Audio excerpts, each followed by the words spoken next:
Hello, welcome everyone. Happy Thursday.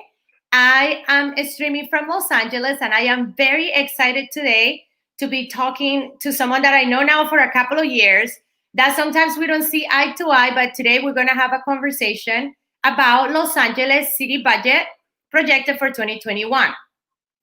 Every year, our city and all cities around the world put together a budget, and budgets are moral documents. They reflect our values. They reflect who we are as a society, and also to also what the needs of our community are.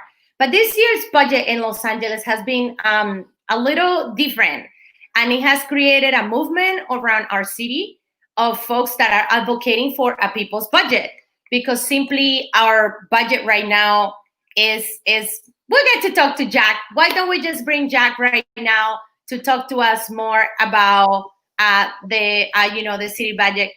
Jack, welcome. Thank you so much for joining us. No problem. Enjoying it. How are you?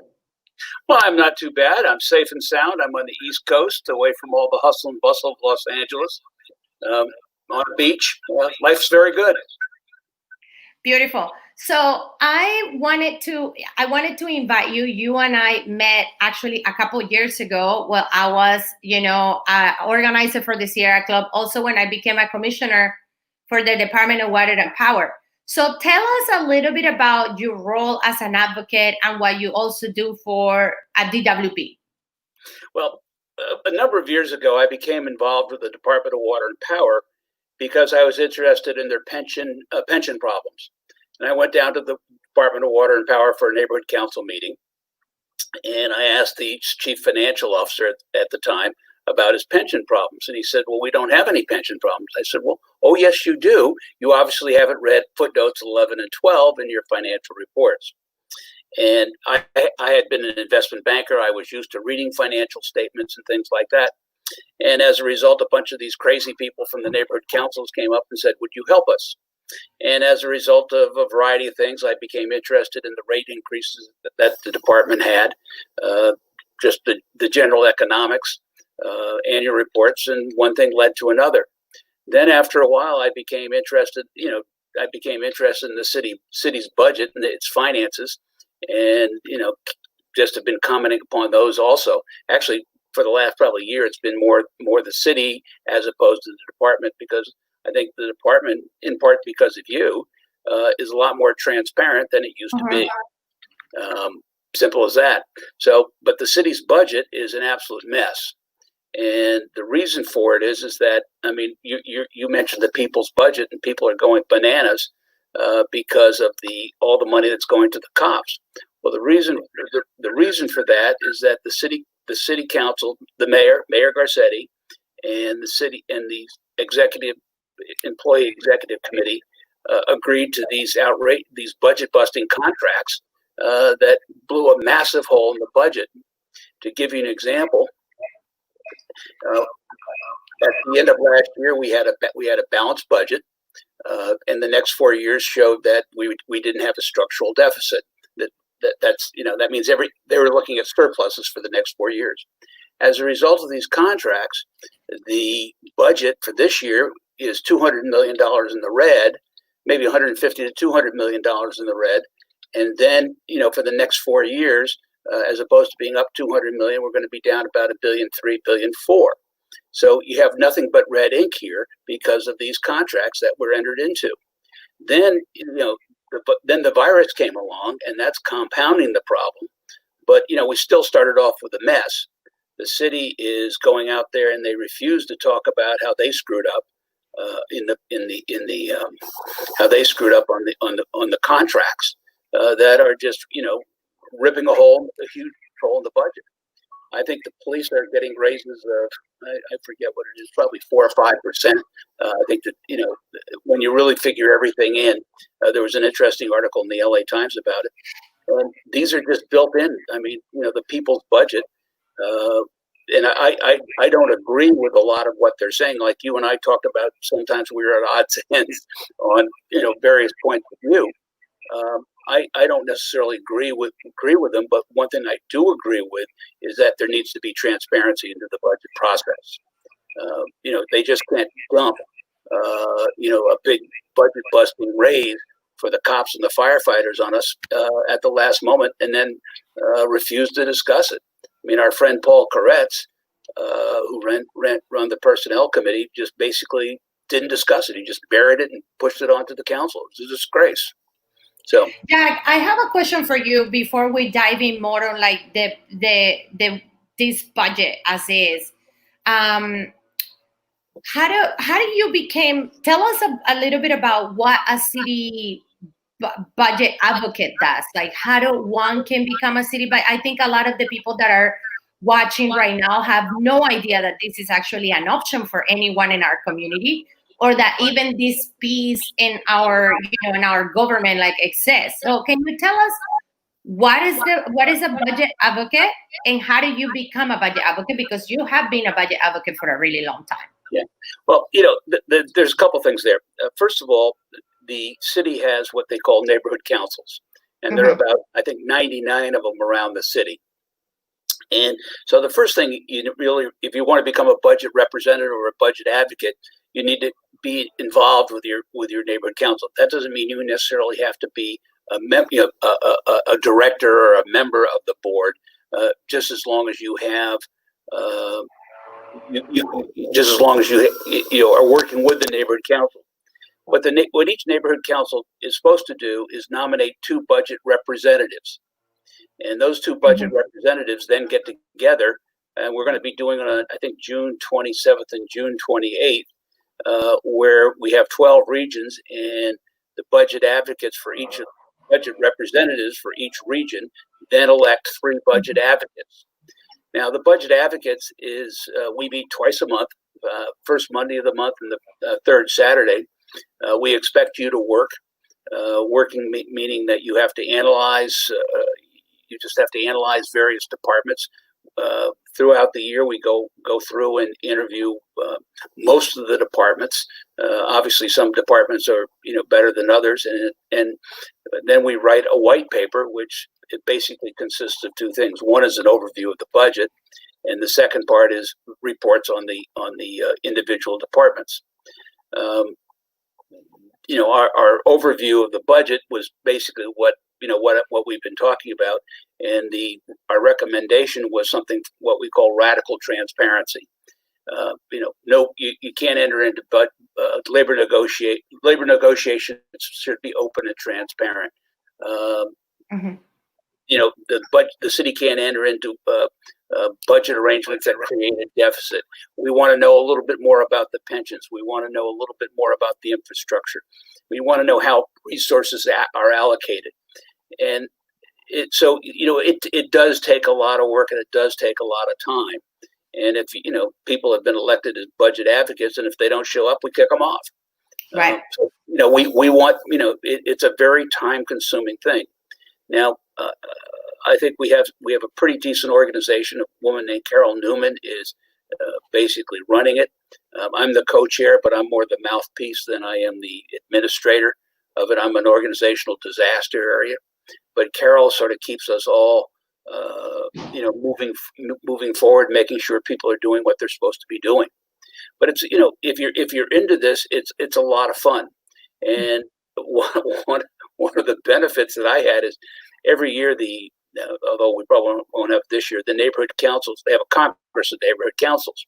And last year they had the sort of a trivia contest, and I won the trivia contest in large part because I've been sort of reading all about the city and and its various departments. So they ask a question about the Department of Water and Power or the port or the LAX.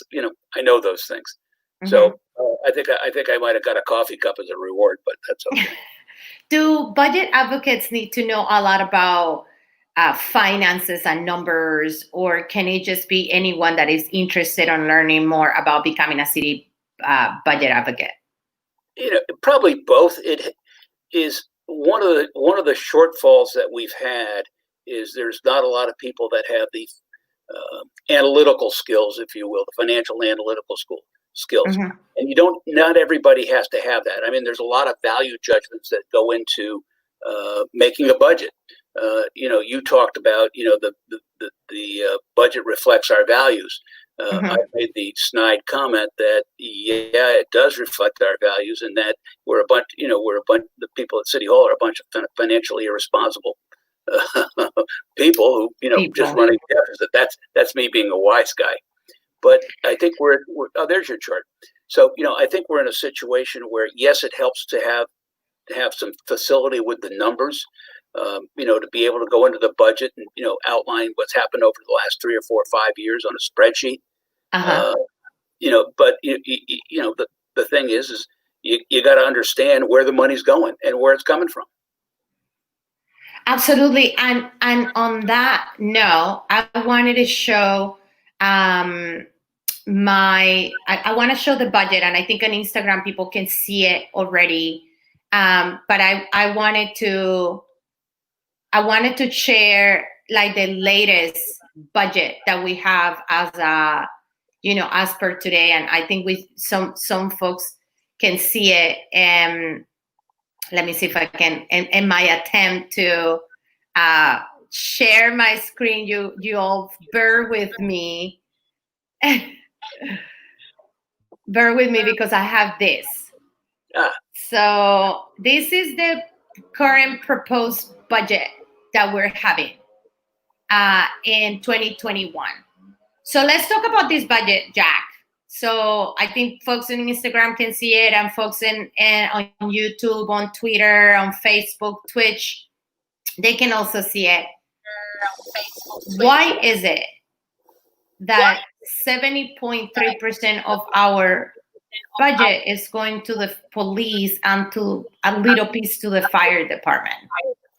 Well, first of all, that chart is basically of unrestricted revenues, and I think it probably includes, let's see, 70% times 5 point. Say what's that? 60%. That seems a little high, but basically, what you're seeing is that the fire and police, that number really hasn't changed much over time. Right, which is the most troublesome for me, Jack, because we have a huge housing shortage, affordable housing shortage. We have all sorts of issues with our unsheltered community, our homeless that live in our streets, and that we all keep paying for it, and we don't really see much of a difference, at least visible difference. We don't have enough parks. We have a very poor public transit issue. So why is this keep being this way? Well, first of all, I think you have to figure out, have to know who's responsible for what. With regards to our parks, that's us. That's the city. And quite frankly, back 10 years ago, they basically pillaged the Department of Recreation and Parks by some cute financial maneuvers where they, basically went into full cost recovery, and it cost the Recreation and Parks about $80 million a year. But getting into the homeless and getting into things along those lines, a lot of those are not the city's responsibility. Those are the county's responsibilities. Right. And, and quite frankly, one of the problems that the city has right now in terms of cash is they've been doing a lot of things like testing. Everybody can get tested, and the city's paying for that. And the county, that's a county responsibility, and the city's going after the county, say, hey, you owe us some money. And the jerks at the county are saying, well, they're just not paying us. So, as Paul Krikorian called it, mission creep. The problem, one of the problems that we have is, the cops, the police and fire departments have huge political power. The PPL, the Police Protective League, and I think it's the United Firefighters of the City of Los Angeles. They're very powerful. They have a lot of money, and if the city council doesn't play ball with them, they're going to, the individual members are going to pay the price. So you have the political pressures there. You also have a lot of pressure from, I think you remember Mayor Villaraigosa wanted to expand was making a big deal about having 10,000 police on the job. And I think we got to there, but basically absorbed the city. I forget what it was, a bunch of lesser cops into the department. There was a ballot measure back in 2013 for a half-cent increase, which was defeated. But Villaraigosa was going to put that, said he was going to put the money into the police department to hire another couple of thousand people. So if you think, if you're thinking that the department has too much money, just imagine how much money they would take if they had another 2,000 cops. That would probably be, let's see, at $100,000 a cop, that's 200, $300, $400 million. Now, one of the things the police department's trying to do is hire a lot of civilians that can do things that the cops, sworn officers are doing. That's running into a little bit of a problem in this budget, and that the city is furloughing a lot of civilian workers, and some of those civilian workers that are being furloughed are the people that are the civilian workers for the police department. There's also a hiring freeze.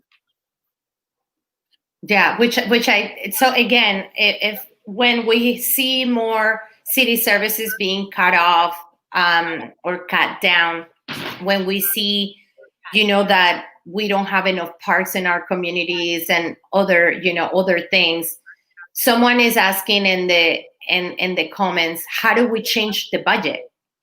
Literally, they said this is nonsense. How do we change? I think a lot of people are feeling like us in terms of how it doesn't make any sense. We have two things here. One, a lot of people at city, all these elected politicians will go out there, and I'll use an example of the environment. You have a lot of people out there that are, saying the environment's very important. I mean, you were doing that at DWP, but DWP is a different source of revenues. So Paul Koretz and some of these guys say, oh yeah, the environment's very important. But when it came down, it turned out that the labor unions, their contracts were more important than the environment. So all of a sudden, we're running a deficit of a couple of $100 million. And where are they going to go after? Well, they're going to a bunch of that money goes to the cops, and that means like this. What was it? The Climate Emergency Management Committee. They've trashed that. They trashed the Wildlife Fund. They've trashed some stuff for the. My pet one that drives me crazy is the urban forest. I mean, they're basically not putting any money into that, and yet when everybody talks about trees. They're apple pie and motherhood. Heat island stuff and shade and absorbs carbon and all those types of things. And yet they're not funding that properly, or I don't think they're funding it properly because they just don't have the money because the unions have sucked it up. Yeah, and how can we mitigate that, Jack? Like, because I think in our city we take great pride to support labor.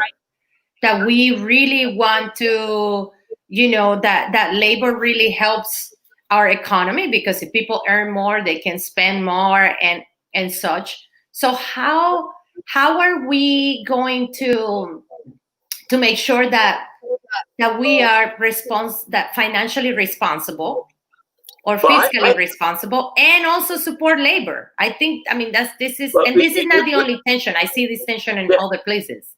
You're going to take You're going to take a backseat to labor, okay? Period. End of sentence. They are the most important thing. And then you also have all the the real estate guys who are playing their games. That's all those crooks are going to jail. The way you do it is you have to replace people on the city council.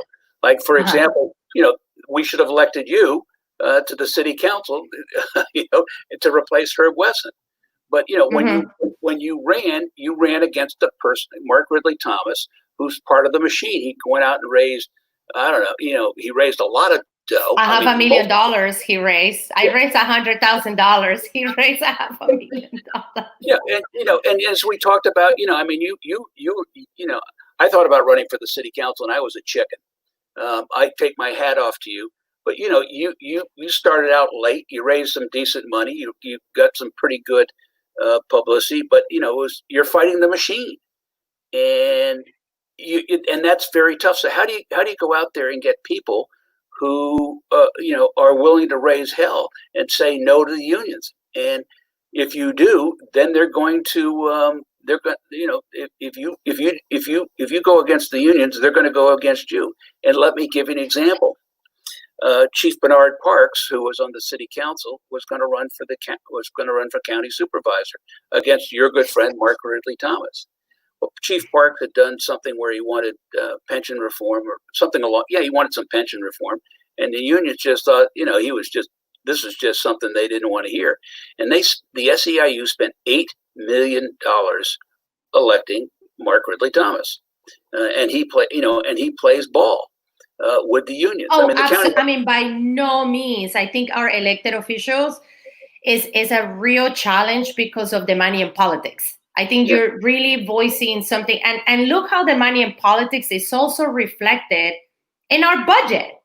I mean, guys, for my audience that is watching, this is my big cry to you, my big urge, my big ask: get involved, because local politics and politics at all levels are so important. And Jack was just mentioning that we just need to choose new people that are going to reflect our values and what we cared about everywhere, including in our budget. And when I decided to run for office, I ran as an environmental justice advocate. That's something very important to me.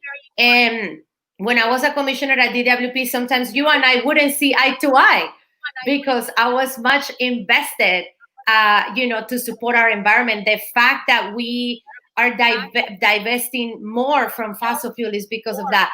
But I was appalled to see labor supporting the fossil fuel industry against me.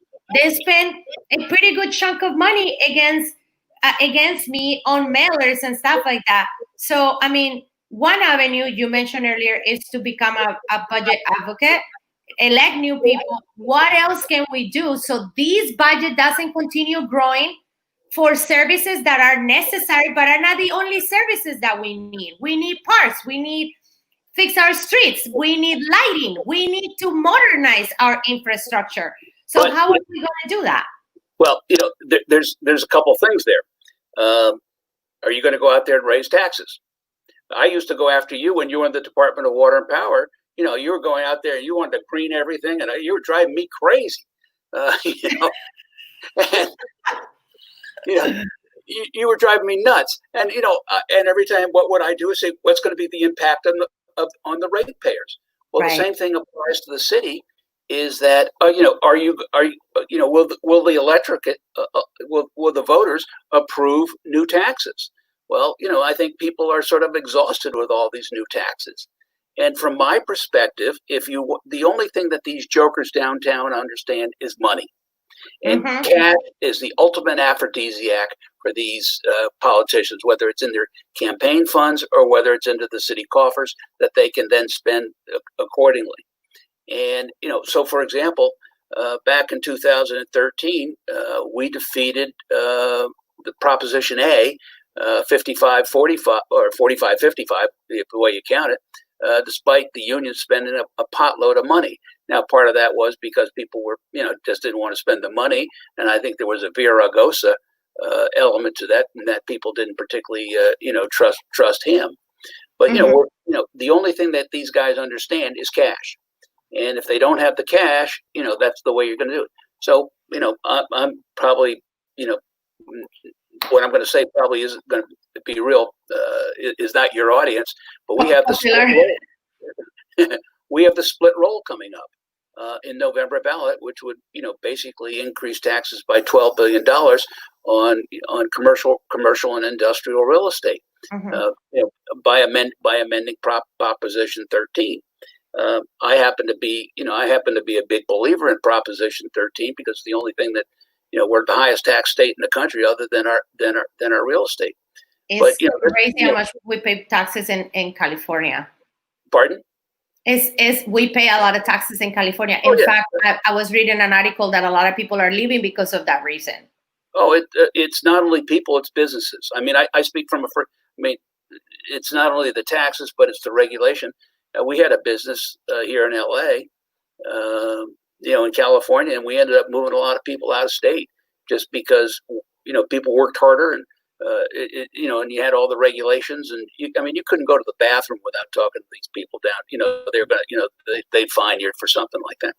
But this split roll is going to be on the ballot, and you're already seeing the SEIU and the California Teachers Association and Mark Zuckerberg. I think they've spent $15 million already, dressing this thing up. It's for the kids and all stuff like that. And it's true. A good chunk of that money, 40% of that money will probably go into the school budgets around the state. And the city will benefit probably to the tune of, I don't know, 250, 300 million bucks. And they certainly could use that to, close the deficit. But on the other hand, what are we getting in return? Are they gonna, are they gonna fix your parks, or are they gonna, is it gonna, just, pay for more cops, or, is it gonna do? Well, it's clearly gonna pay for more police. It's clearly going for more police. But somebody's asking, is this budget, any of this budget is going to like schools? Or I know that we have a whole other, for those of you that don't know, we have a school system, the school board system, which is governed by its own board members who have to also get elected, which sometimes they don't play with each other, so the school and the city budget. And this budget that we're seeing today in LA, the proposed budget, is there any money for schools, or would this not typically be here? No, the LAUSD is a separate financial entity from the city. Mm-hmm. You'll get when these guys are out there on the stump. Eric saying, "Oh yeah, education is important." It's a completely different budget. That it's taxed differently. It has its own revenue sources, so it's completely separate. From the city, and the county for that matter too. Okay, so we're talking to Jack Humphreville. He is a budget advocate. He also is a contributor writer for the City Watch LA. If you have not seen this publication, I encourage you. It's quite I wouldn't say intriguing, but more provoking than anything. I invited Jack to talk to me and to talk to us and educate us about Los Angeles city budget that is proposed for 2021. One of the things that was very alarming to me is the fact that almost more than half of the chunk of the budget is going to the police and the fire department. Now, my question to you, Jack, is, do we really need all that money in police force? Are we in that state of affairs in Los Angeles that we need that much? Are we that like unsafe, city that instead of investing in the positive things and more education programs after school and more financial support for small businesses, investments in the community, we need to invest because we're just terrible people? Like, what's your assessment? Well, two things. One, politically, you're not going to be able to cut the fire. You're not going to get below 10,000 cops. And if you do, there's going to be a lot of problems because there's a lot of people that think that we do have problems with crime. Mm-hmm. You just look at I'm not a big guy on the statistics, but you look at that. Well, I think it was Prop 47 and Prop 57, and you got the no bail stuff, and a felony isn't over $950, or if it's under $950, they don't even arrest you. So I think there's a lot of petty crime going on. Mm-hmm. So you have a law and order crowd, and the law and order crowd is probably a little bit different than the people's budget crowd. And so to cut that back is going to be very tough. Do we need more cops? We could probably use more cops on the street doing community policing and stuff like that. I think the city could certainly, it appears that the city could certainly develop better relationships with some of the brown and black communities. I live in Hancock Park, which is, lily white for the most part. And, we don't, we all have private securities and stuff like that. And, our neighborhoods, we have problems, but, nothing real bad. Yeah, it's a very different world that, for example, in my district, where you have areas that are similar to your neighborhood in Los Angeles, which is affluent, in the middle of the city, very beautiful, everybody knows each other. And we have other places where it's transients or it's a lot of renters or it's just more dense. One of the things that worries me is that with this budget, we're sending the message that police are going to also be dealing with our homeless, our unsheltered community, the population that sleep every night in our streets. And I just don't think that they're equipped to do that.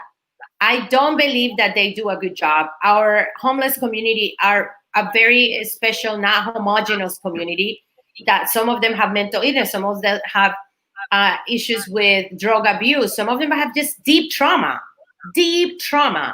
And I don't think the police are trained to deal with those type of issues. So I find it a little unsettling that I think is, let me look in here, 53.8% of our budget is gonna go to them. So do you think that, it's necessary, all that funding? Yeah. I think you're basically saying that the police do not have the capabilities to really handle the homeless situation, and I question whether anybody has the capabilities of handling the homeless situation. Number of people, they're just not going to go into permanent supportive housing. They have mental health issues. They're not playing with a full deck, if that's the right way to put it. In my family, I had my cousin who was addicted to booze. He's classics major from an Ivy League college. He graduated with honors, and the booze got him, and he died on the beach.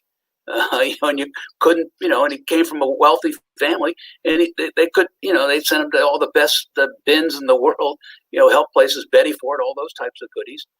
And there's nothing you could do to help him. And I think there's a lot of, my cousin's name was Toby. I think there's a lot of Tobys out there that just can't be helped.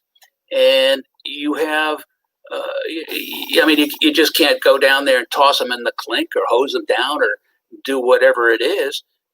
But I think you want to talk about how we Angelenos are getting screwed. We have a disproportionate number of homeless, in LA, I think, relative to the rest of the country. I think we probably have more than San Francisco and the county. What do we have? 60,000 people in the county that are homeless, or housing shortage, or whatever they call it. 36 in the city. And it doesn't seem to be getting any better, despite the city spending, last year $400 or $500 million. And and we have allocated you want to talk $1.5 billion, I think. You want to talk about something that bugs the hell out of me, is you look at the price per unit of permanent supportive housing, and Ron Galpern did a study on it. It's like $500,000, $600,000, $700,000 a door. Now that's a little bit, because there's usually more than one bed in some of these places, but the costs are outrageous. And again, you have a situation, where the trade unions, you have to pay them prevailing wage, which drives the cost up, according to a couple of people that I know that are in that, in the homeless community, by 25 to 30%. So you have this vicious cycle of, yes, we don't have enough, we don't have enough money, but then again, the money we have is not being used as effectively as it might be. We're investors in this in this company called Flyaway Homes that are basically building modular homes down in South LA. Matter of fact, they're part of they're one of the companies that got a grant from Triple H money. I think like $20 million. But they're doing it with private money, and they're building these things modulars at a significantly lower price, and their ability to deliver services are a lot better than what the city can do. But if you raise the thought of privatization of these things, they think you're an axe murderer, for crying out loud. Right. What is your recommendation, or what can you recommend to folks that are watching today and that are, that maybe this is the first time that they learn about our budget, or they maybe didn't know, or maybe they're very involved? how can they get involved to make sure that this budget reflects what we need and our values and not what our biggest lobby is? Well, quite frankly, I tell them they ought to do what you do. You've been I mean, you're brand new out here. You were in New York City for a while, from what I remember. Somehow you got out here and you've been raising hell.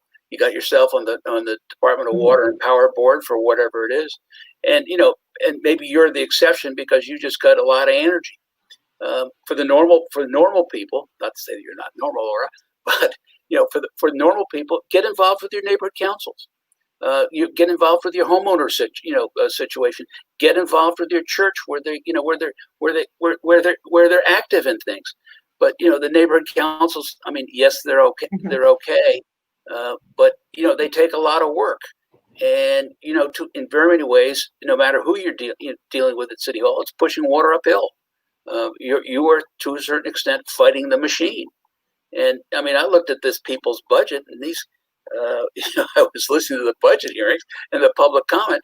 These guys were well organized. There must have been 30 or 40 of these characters coming out there and talking about we're spending too much money in the cops. And the other ones who've done a good job are the environmental community. And it's whether it's for trees or it's absolutely. I couldn't agree with you more. The greenhouse gases. I couldn't agree with you more. No, so have I lost you? Okay, I see. No, I think people just need to get involved, whether it's through the neighborhood councils or whatever it is. If they have views, they need to talk to their friends, their relatives, and say, "Hey, guys, Aura's on the ballot. She's running for mayor. You need to vote for her." We have you running for mayor now, Aura, but. You got to have your people and your friends. So, promoting, promoting things that they support. Did we lose our connection?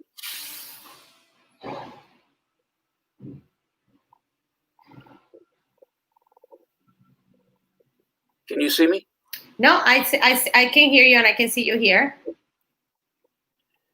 So I think people just need to light a fire under their butts and get in gear. When they see a city, don't be afraid to go out and bust the chops of your city councilman or councilwoman if they're not doing what you say they do. And if they see back up. You also need to be well prepared. You go off on a rant. Blah blah blah. The guys. It's going to go over their heads.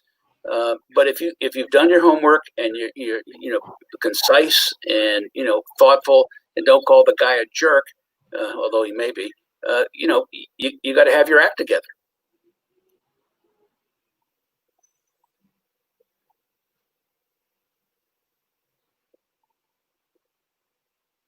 Can you hear? Can you hear me, Aura? Okay.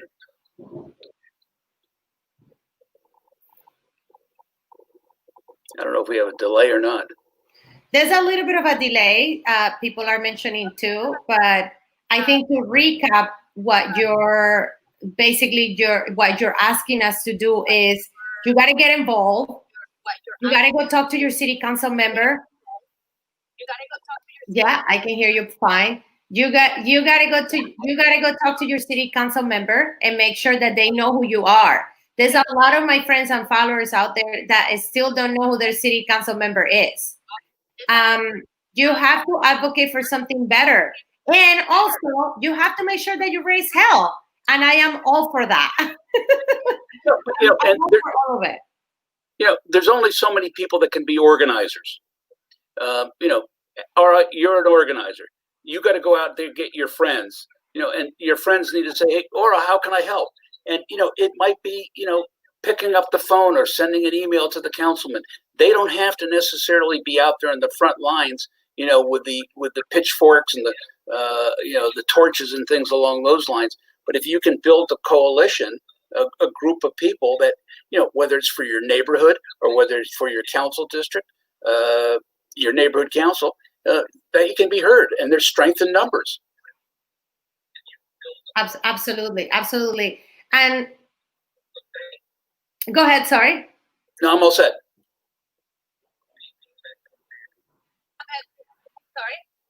I think we have a delay here between Instagram and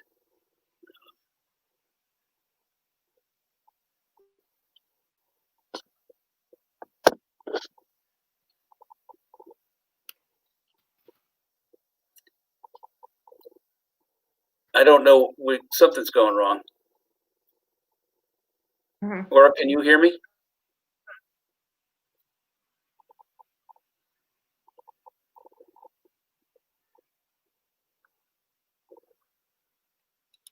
Well, Jack, thank you so much for joining us today.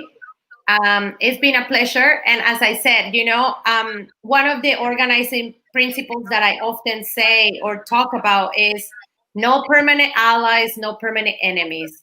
Sometimes we don't see eye to eye, and sometimes we do.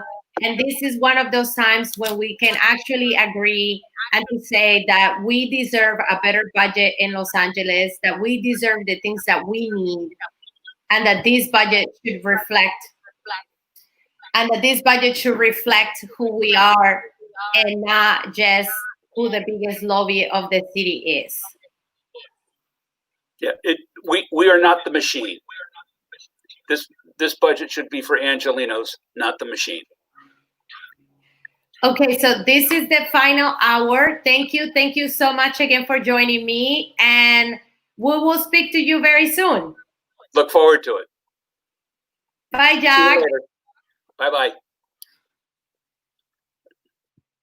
So thank you guys so much. That was Jack Humphreville from LA City Watch, and also one of our city budget advocates.